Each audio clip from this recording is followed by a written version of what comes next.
संजय जी से इस पर कमेंट लूंगी। एक आखिरी सवाल आपसे कर रही हूं क्योंकि आप कुछ ही देर के लिए हमारे साथ जुड़ी हुई। आखिरी सवाल है, देखिए कई पार्टियां डोरे, आम आदमी पार्टी की तरफ से भी खबर आई सूत्रों के हवाले से कि वो चाह रहे हैं कि वहां चले जाएं सिद्धू साहब, बीजेपी छोड़कर यहां पर आए हैं, अकालियों पर वो खूब टूट पड़ते हैं हर मौके पर।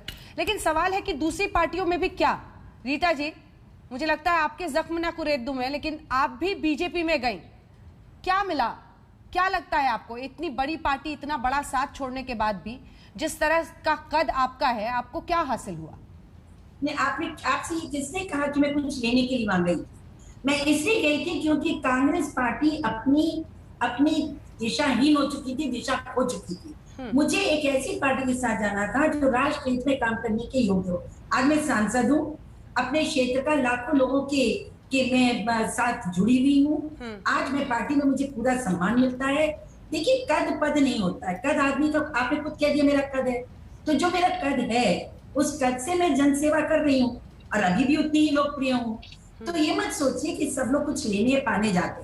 कुछ लोग हताश होकर, नाराज होकर और ये सोचकर कि जिस लक्ष्यों से हम राजनीति में आए थे वह लक्ष्य के कहीं करीब भी उस तरफ एक कदम भी नहीं उठा, तो कोई क्या करेगा जब नेतृत्व तो आपका ऐसा हो जिसको क्या नाजी ना हो कि उसे किस ओर जाना है। ठीक, तो हम लोग देखिए कोई रोजगार नहीं हमारे लिए राजनीति में हम शौक से आए हैं, कमिटमेंट से आए हैं, अपनी पारिवारिक परंपरा में राष्ट्रभक्तों की संतान हूँ, तो मैं आई हूँ सेवा करने के लिए, बहुत अच्छे से कर रही हूँ और यकीन मानिए बहुत सम्मान मिलता है इस पार्टी में, इसमें किसी को किसी प्रकार की शिकायत नहीं होती।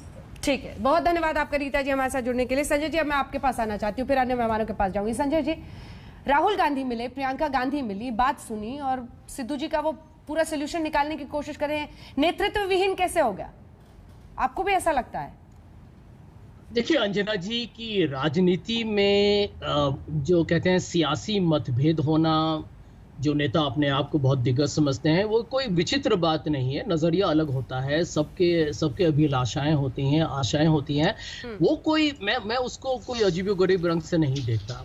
लेकिन आपने जो प्रश्न पूछा है बिल्कुल ठीक है, क्योंकि देखिए लेकिन जो भी समस्या है उसका समाधान ढूंढना ये हमेशा नेतृत्व की सबसे बड़ी जिम्मेवारी होती है।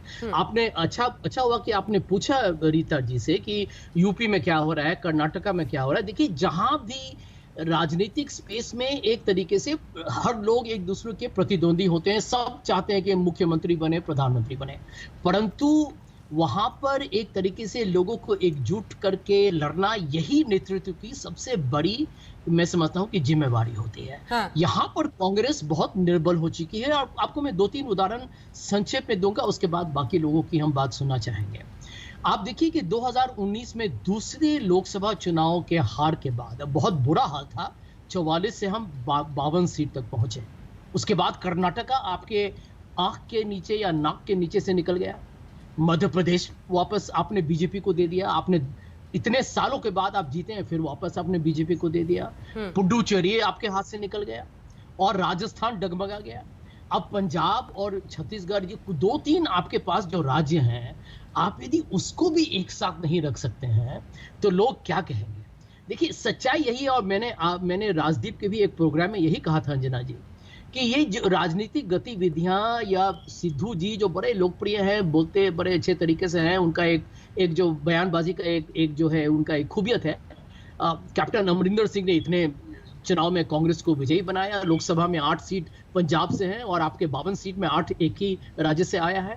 यदि इन दोनों में कोई टक्कर है या ये दोनों एक तरीके से आंख लगा के बात नहीं कर सकते हैं, तो मैं तो अभी नहीं, मैं तो 2 साल पहले 3 साल पहले इनको एक साथ बुलाता, चाहे वो राहुल गांधी हो, श्रीमती सोनिया गांधी हो और कोई और हो, आप उनको बुलाइए, एक साथ बैठाइए और एकदम पारदर्शिता से पूछिए प्रॉब्लम क्या है, समस्या क्या है। देखिए हर परेशानी का एक तरीके से एक सुलझन होता है, लेकिन आप में इच्छा शक्ति ही नहीं है कि जब तक ये जो कहते हैं ना ये समस्या विस्फोटक ना हो जाए तब तक कांग्रेस आगे बढ़ता ही नहीं है।